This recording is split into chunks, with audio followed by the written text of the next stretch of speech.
to come in just because today is Kentucky Derby Day, and I am not going to Mass this afternoon. I'm waiting till tomorrow morning, and because let's just put it this way, I gotta watch the race. Okay, I mean this is the only sports thing I watch anymore. Quit watching football when they decided kneeling for the national anthem was a good idea, and everybody knows that I am married to a now retired 30-year Marine Corps colonel, and you know that doesn't float well in the Janicek household. Anyway, want to talk a little bit about what our birdie said yesterday to Kamran. First off, the tension at Lucasfilm was not lessened. It's probably gotten worse. And the reason is because Kennedy did have her second face-to-face with Iger. Now, talked about that in my upload today. I kind of want to get more involved. Hey, Cross. Yeah, it is a huge tell. I mean, if she doesn't, look, I've seen meetings like that. I've seen people get fired like that. Not that she was fired, but I'm pretty sure that she's not fighting Iger anymore. She's fighting the investors. And she can make threats all she wants, but Iger has bigger fish to fry. And those bigger fish to fry are the people that said, you come in and fix this mess. You created it, you fix it. Okay? And if you can't, we'll find somebody else who can. And Kennedy honestly should be really afraid of pushing yourself too far. All right, now, what happened? He wanted to see he wanted to see the fans' reactions from Celebration. Okay. I know you had to watch Celebration and saw her temper tantrum look. I don't care what anyone says. Every look on her face that you've ever seen, okay, from that celebration has been resting bitch face. Okay. She obviously had something, Botox done recently. The brown haircut, helmet head going on, but that mean, nasty look. I mean, the governor of New York is the same person. I mean, when I say I don't like coloring like that in women, is that if they start faking their hair color later in life, they do start looking like the Wicked Witch of the West. Okay, that those ice blue eyes and that faked dyed hair. It's just it's a bridge too far, I think, when you're 70 years old. And I think that you should lighten your hair up a little bit as you get older. A, it helps fight the gray, and B, it softens your look. But, I mean, everybody's got, geez, what is going on here? Everybody's got their own way of doing things. So we've got this to talk about. Now, what happened? Okay. I would say if she wants to have a hair color to keep her look youthful, go blonde. I did. I went blonde back in 2004 because I just felt like it, and I haven't gone back. And it's a lot easier to upkeep this than it is to go back to my normal hair color, which is chestnut brown. And the reason why is because once you start getting gray, 2 weeks later you've got little gray. You got the skunk stripe started. So, well, anyway, let me finish what I was saying. What I think is Iger basically confronted her with the fact that the Ray movie is not a popular thing.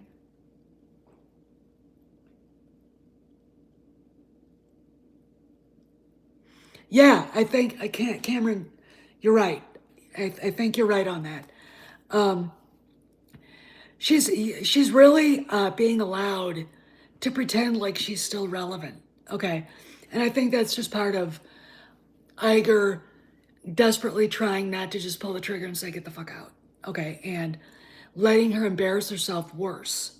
Okay, now there could be there's a lot of that too. So she realizes the fans don't want a Ray movie. She is probably confronted on the fact that she had all the idiots from the Acolyte show up, including Leslie Crybaby Headland.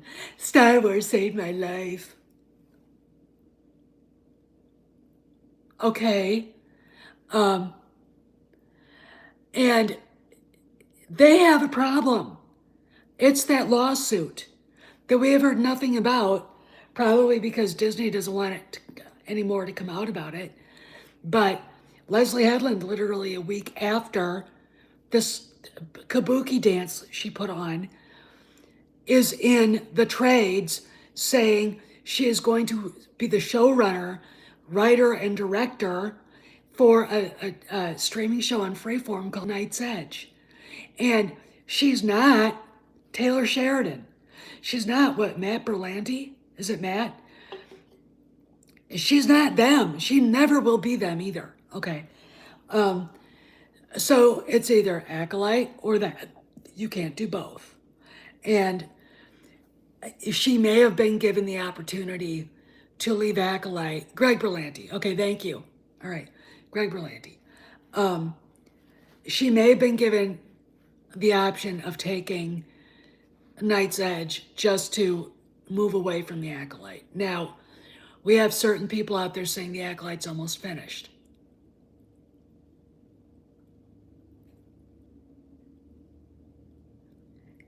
A week ago, a month ago now, Headland was saying they're in the middle of filming episode 4.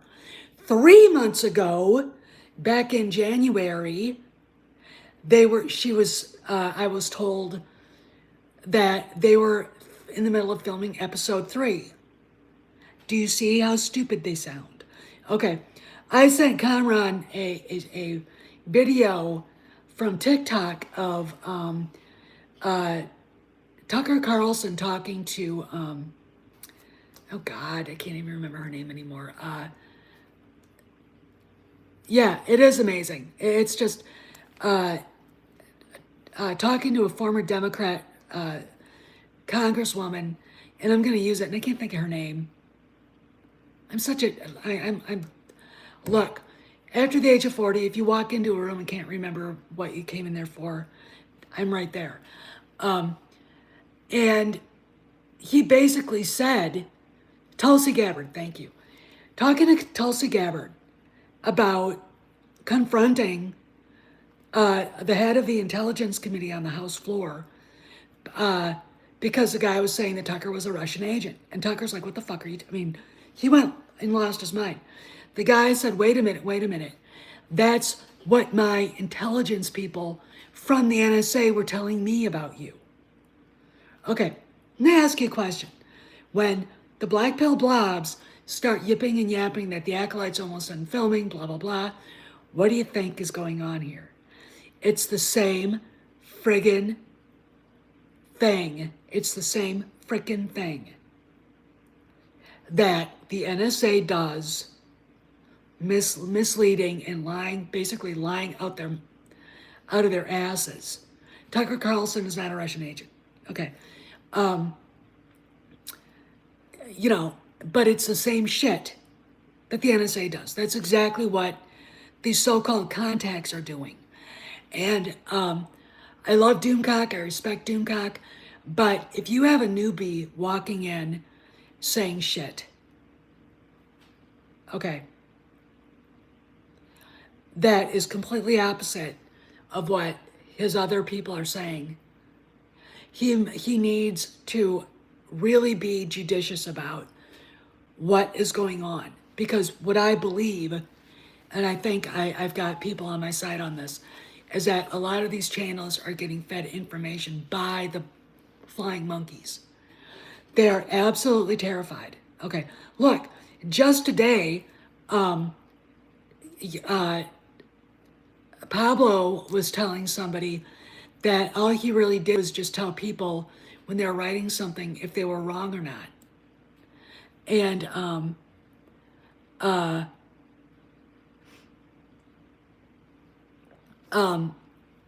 you know, and it's like, what is really going on here? Okay, but let's not talk about that. So they've got a problem with that lawsuit, and I'm sure Iger brought it up. Okay, and Iger probably told her, no more of this shit. I don't want to hear anything more. Look, we have a strike going on. So if you lose Damon Lindelof and you've got a movie being made basically by an American studio, can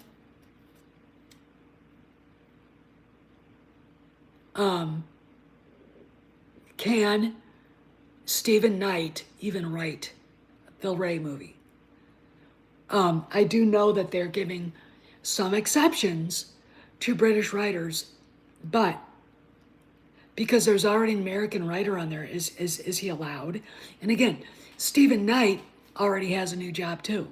And if you look at Stephen Knight's IMDb thing, he's got like 50 projects going on right now.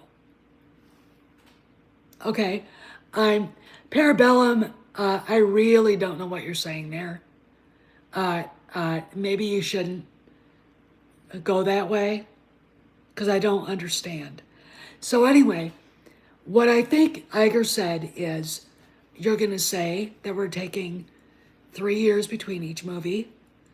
You're not going to talk about the Ray movie anymore. We're not doing it. We're not doing any of them right now. Okay. You're going to go to Cannes with Indiana Jones 5. Then you're going to go to the red carpet for it. And then about a week or two later, when it goes from, you know, I already gave my opening weekend to be about 130 million. And I think it'll probably have a 65 to 70% drop. It's not going to come close to breaking even. And it breaks my heart because there are a lot of really good people working on that show. Harrison Ford deserves to walk away from that character with his head held high. But because that fucking bitch's name is still attached to it. And I, you know, if I was one of Iger's little minions, I'd look at him and say, boss, you know, maybe letting her go publicly would, right now, would actually help that movie a lot. You know, again, everyone's like, the PR would be, well, if she signed an NDA, she couldn't say anything. Okay. You know, and Disney, at that point, has the upper hand. If you want $20 million, you're going to write your name on the bottom line. You're not going to say a word. Okay?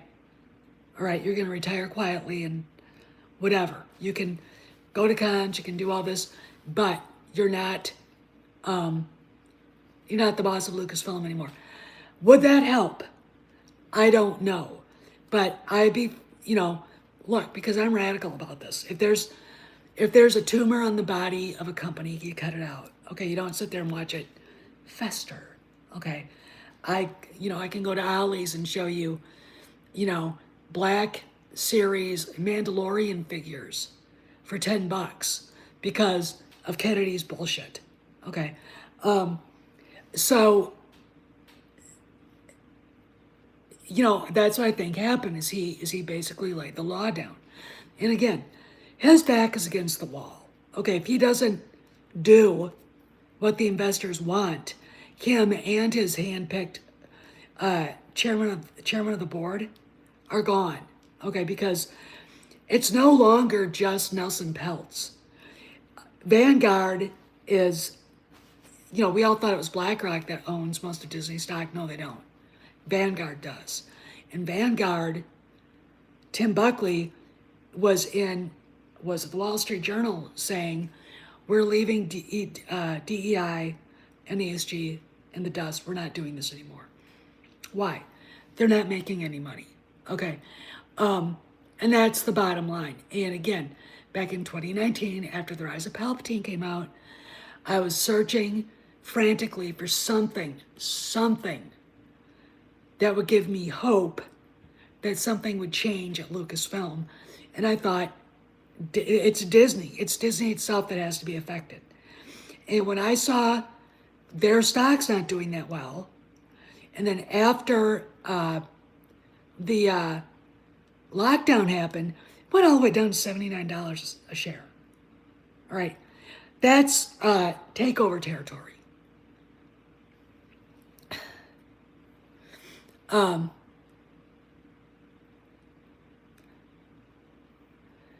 Well, maybe, we don't know. It's just Parabellum, in my experience, what Tucker said about, hey Dave, how you doing? What Tucker said about the NSA basically lying, and of course now we've got 50 intelligence agents and former directors of the NSA and CIA basically being called out for as liars about the Trump dossier being a Russian, or no, Hunter's laptop being a Russian plant. It's like, you know, they're not going to start paying dividends until the start of the first quarter next year. Or so October is when their fiscal year starts again. So anyway, what we have here going on right now is they're scared. If you've got a movie and you hired the original writer was told by Disney, we're not making this movie, shut the fuck up about it. And he admits it, that he was kicked off and, was told basically no. But he's an American writer, so, maybe he's picketing, I don't know. But if you've got that guy who had written pages, I believe, not doing it, but if you hire a British producer, writer, whatever, to write it, is it even going to be able to get, is he going to be allowed to write anything? I mean, I saw what the rules were for the British Writers Guild, and to be honest, I have to go back and read them again. I'm not sure. But, all right. And that guy's got another project he's doing. And what's interesting about Headland and Knight is that neither article mentioned Star Wars at all. Okay, so, and that came from Disney. All right. So, what I think Kennedy is doing is that she's going to tone down her rhetoric, and I'm, it would be really interesting to see what Iger has told Favreau and Filoni. Okay. And I don't know. And if I was told not to say anything, I wouldn't be able to say anything. But, it would be very interesting because I think the chess pieces are starting to be taken away from her. All right. And again, she comes out stony-faced. That says everything to me. I've seen it before. Stony-faced could mean boiling with anger, boiling with rage. Stony-faced could mean on the brink of tears and boiling with rage. All right? It could mean both. It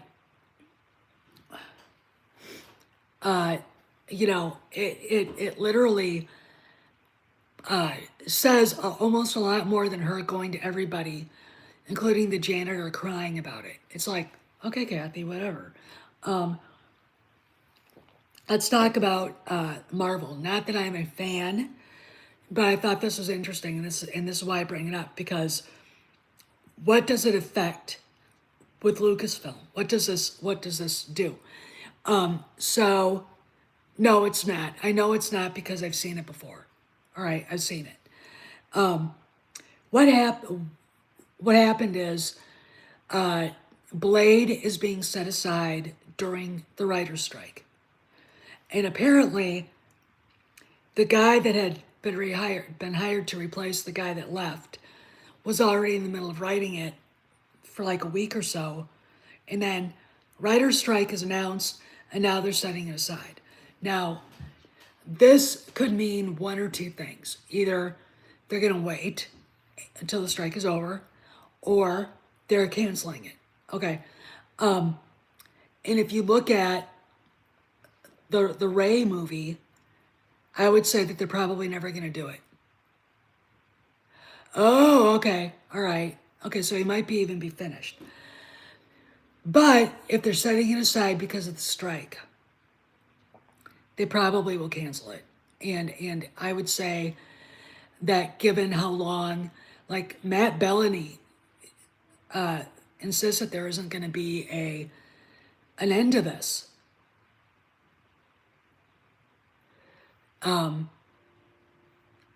Okay, and he doesn't think that we're going to see an end to it for a long time.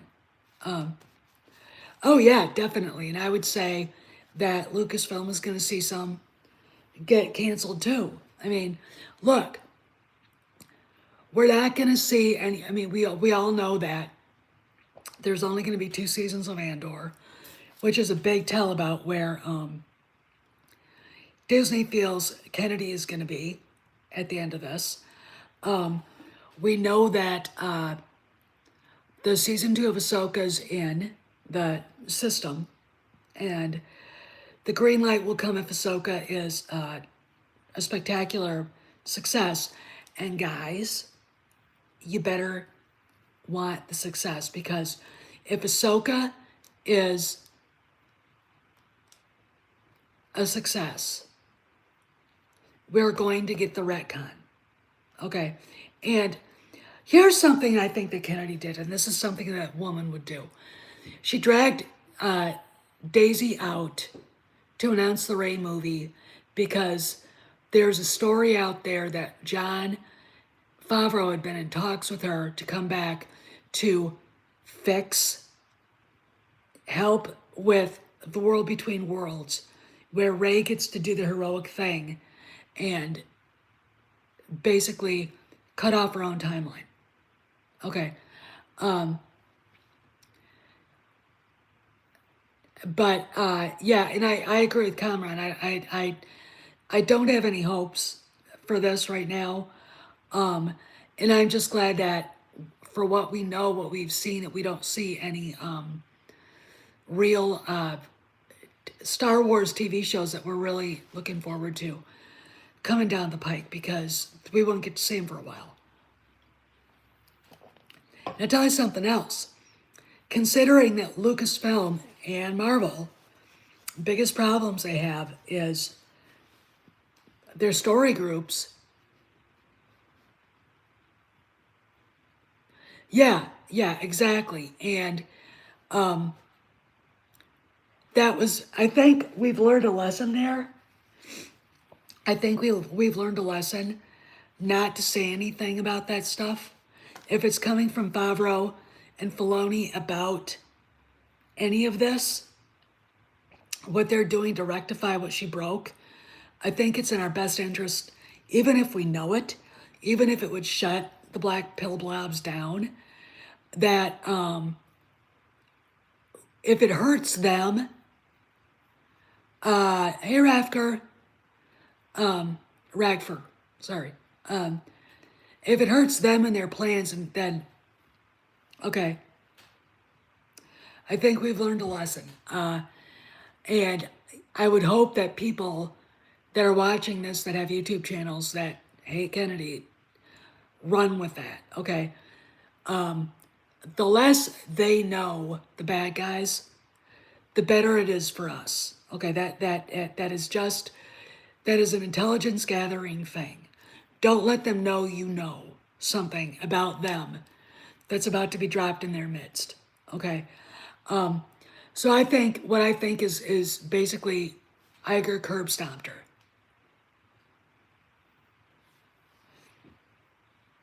Yeah, and see that's exactly why I said that. I don't want to know what they're doing anyway. I just know I'm on their side because it's the right place to be. Okay. So if Marvel is setting aside a movie and probably gonna cancel it, I wouldn't doubt that you see Kennedy's big ideas get canceled. Okay, so what's interesting about Kennedy saying the event thing in 3 years between movies is that, ironically, it goes against everything she said about the Ray movie. You can see Iger standing over her shoulder, pointing his finger. Don't say a fucking word more, okay? And it's just, you know, that's probably what happened. So you're going to probably see black pills doing back flips over it and not understanding what they're seeing. Okay, this is, look, again, Tucker Carlson. I lived in DC. My father lived here. They manipulate you. Okay, they manipulate them. They're being manipulated by Kennedy's flying monkeys who are trying to fucking burn everything down on the way out the door because they know it's coming. I hate to break it to everybody, but we're not close to being done with the layoffs. And the big studios, Marvel, Pixar, and Lucasfilm, haven't been touched yet. Yet. Okay. And the people that have caused enormous damage to the fandom are being extremely quiet.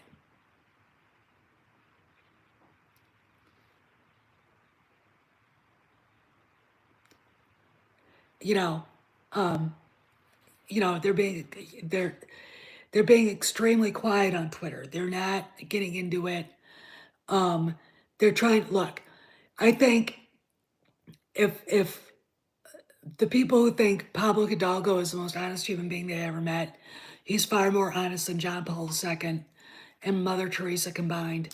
I would love if Ichibaka would put up his blog again and then start firing off blog posts about Pablo's, Matt Martin's, cringy Andy Gutierrez, that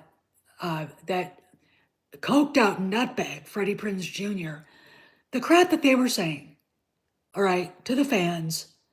You know, I've got some of it, but I don't have a lot of it. And I would be able to basically pretty much, be sitting there looking at these guys saying, are you sure you want to take advice from this guy? Because what's going on is that they're being useful idiots. Okay, that's exactly what they're doing. They're these Southern mooks who don't have a whole lot of life experience outside anything, and they don't understand how they're being manipulated, and they're running with it. They honestly think they've got a ticket into whatever. You know, are they being paid? I don't know. But if getting what they think are breaking scoops, payment, you know, uh, when there's, I don't want to get into the details, but anyway, so the writer's strike probably not going to go the way that people who want to just get on with their lives would like, and it's probably going to go on for a while. And after reading the issues that are going on and knowing that basically there's no way to really write a good story because the streaming goes too fast and mini writers' rooms and all the rest of this crap. My thing is, I think the writers are right. I really, really do. I as much as I like streaming, there are very few shows on it. Mandalorian, Kenobi, Shrinking, 1923, Yellowstone, which I'll jump into that for a little bit because Kevin Costner is the discount Han Solo, Harrison Ford, all right? And he doesn't have a scintilla of the man's class. Get into that in a bit. It's very hard to find a show like Loki, which is terrible. It's really hard to find a show that's consistent and good because of these mini writers' rooms and the fact, how do you tell a story in 8 episodes? Okay, Shrinking went to 10. Taylor Sheridan is a good enough writer to where he could do 8 episodes uh, for um, 1923, and you'd be able to have a good story. I've had people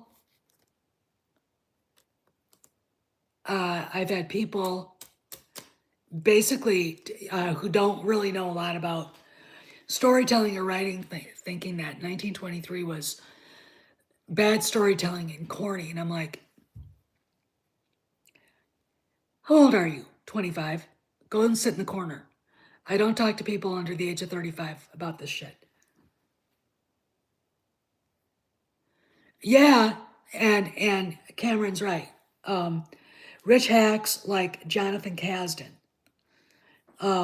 etc. Okay, it'd be people like Steven Spielberg giving his kids writing duties. And look, Steven Spielberg's even come out and basically said no more censorship, no more going back to old movies and doing that shit because they're going to his movies, okay? And I think he realizes that a lot of these writers like John Kasdan, nepotistic, censorious, and aren't there to do the best job.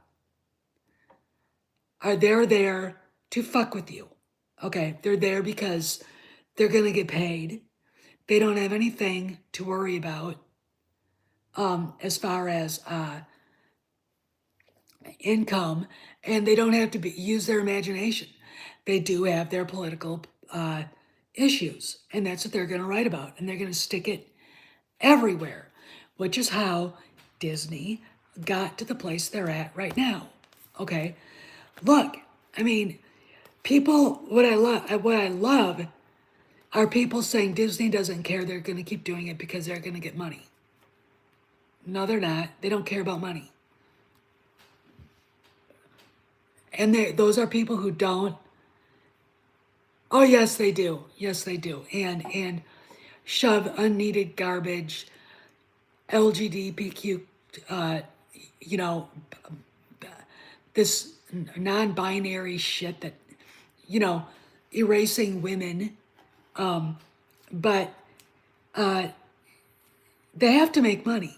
Okay, this is why Nelson Peltz put $1 billion in Disney, and why Dan Loeb did. That's $2 billion.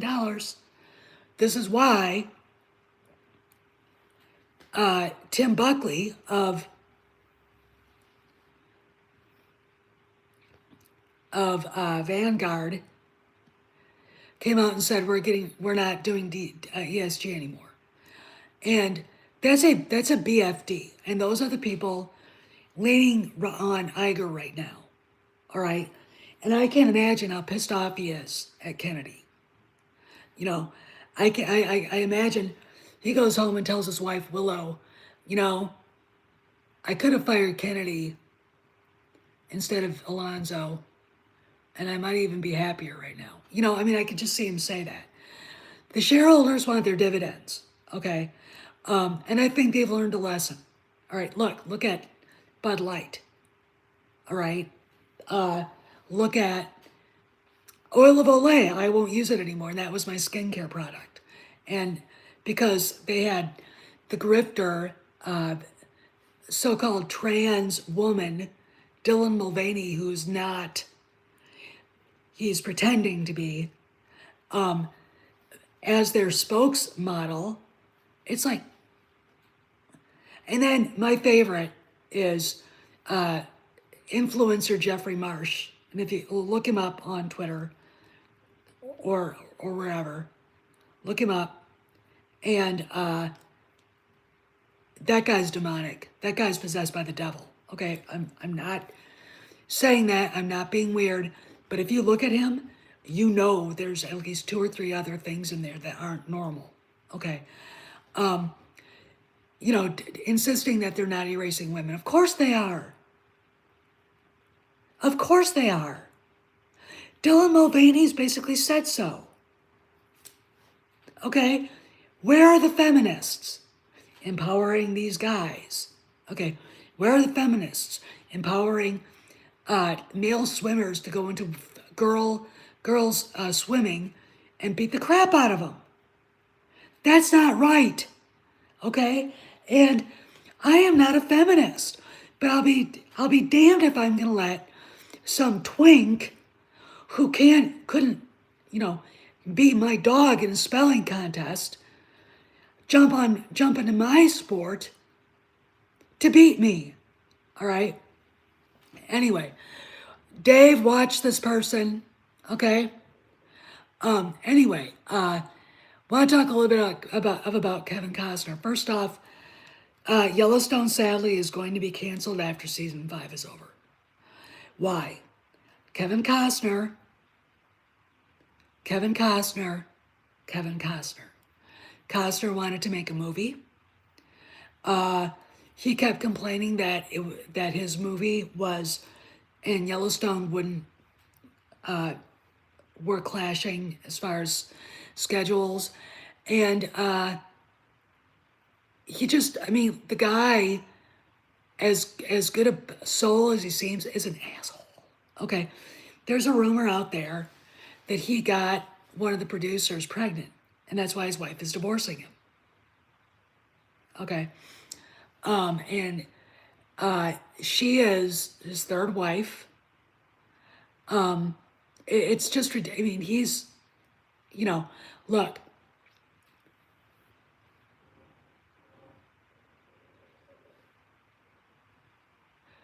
Oh God, I can't. Look, Cameron, I have a friend, you remember, and Dave will remember, my friend Craig Johnson. His father left him 10,000 Disney shares, and he lost so much money. It is unbelievable. And he wasn't going to sell it till he was 50 years old.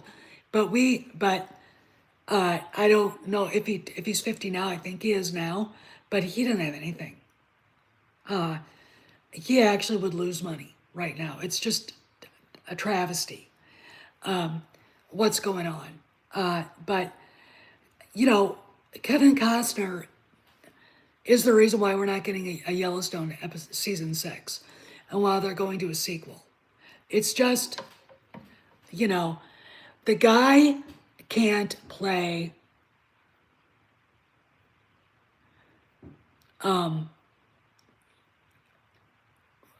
by team rules.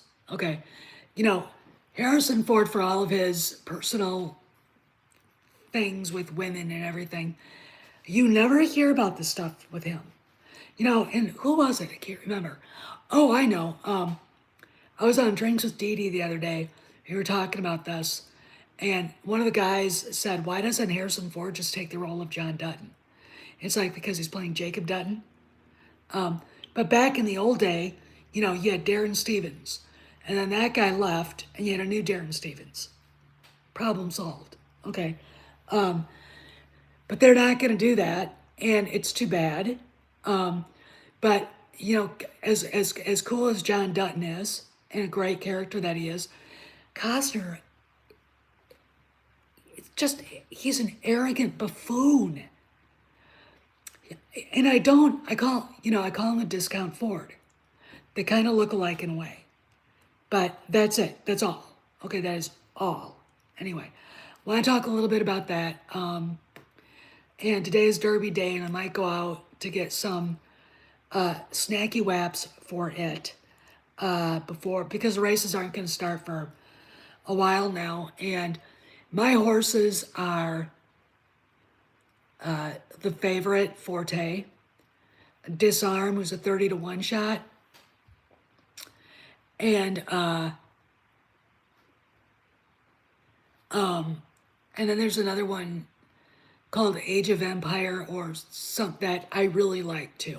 Okay, so you know, if you're inclined to make a mint julep, break out your Kentucky bourbon, glass of wine, bottle of champagne, whatever, and sit back and enjoy it. It's a day of pageantry. It's a day of tradition. It's a great it's a great way to appreciate American history. Because when you watch a thoroughbred walk out on the racetrack, that horse's bloodline goes all the way back 300 years, and they can trace it. Okay, you'll see names like Man o' War, Bold Ruler, Whirlaway in their bloodlines. That these are big names. Okay, World War II. You'll see if you go way way back, you'll see a horse named Lexington. His father or son, Cincinnati, was given to Ulysses S. Grant as his horse to ride during the Civil War. Okay, one of the greatest horses that ever lived, and it's going to it's a lot of fun, and a lot of people complain it's only 2 minutes. No, it's not. It's all day because the best horses in the United States right now are at Churchill Downs. Yesterday was the Phillies Day in the Kentucky Oaks, and today will be the big race horses. There's the Woodford Reserve dirt mile, and you're going to see some of the fastest animals in the world run on that because they run sprint for a mile, and they're going well over 40 miles an hour at the end, well over, and it's exciting. So have a good time, and you know, just kind of sit back and relax and enjoy it. It's a beautiful thing. You know, I remember back in 2015 when American Pharoah won, and I looked at my husband and I said, he's gonna win the Triple Crown, because, and here's something: there's not a big horse this year, not a Pharaoh, not a Justify, but when you see a horse like that, they're all great, they're all good, right? They wouldn't be at that race if they weren't. But something sets a great one apart from the rest. Okay, and that's what you look for. That quality that is hard to define, but you know it when you see it. Anyway, it's like movie star quality. It's like, well, the difference between Kevin Costner and Harrison Ford. Anyway, sorry guys to compare you to thoroughbreds, but there you go. Love you all. Have a good afternoon. And oh, that would have been fun, Peter. I have a thoroughbred. Her pedigree on her father's side is outstanding, and on both sides, she's all the way back to the goat, Man o' War. So, and she knows it. Oh, she's a princess. She knows it. Anyway, I gotta go because I want to go and get some stuff for the today. You guys have a good afternoon, and I'll see you around the galaxy.